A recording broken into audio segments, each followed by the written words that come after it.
សអបមិនទាំងអស់គ្នាថ្ងៃនេះជួបមកអាមេរៀនទី1តងជាតិខតងជាតិតើគេអាចស្គាល់ប្រទេសនីមួយៗដោយសារអ្វីគេអាចស្គាល់ប្រទេសនីមួយៗដោយសារតងជាតិជាសញ្ញាសម្គាល់របស់ប្រទេសនីមួ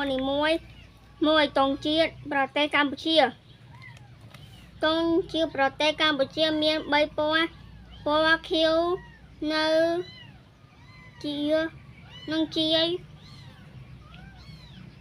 សងខាងនិងពណ៌ក្រហមនៅកណ្ដាលចំកណ្ដាលផ្ទៃក្រហមមានរូបអង្គរវត្តពណ៌សពណ៌ខៀវនៃទង់ជាតិប្រទេសកម្ពុជាតំណាងសេរីភាពសាមគ្គីភាព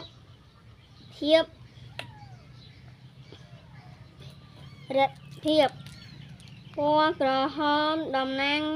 ភាពក្លាហានតស៊ូពណ៌សតំណាងភាពសច្ចៈស្មោះត្រង់យុត្តិធម៌និងមានអរិយ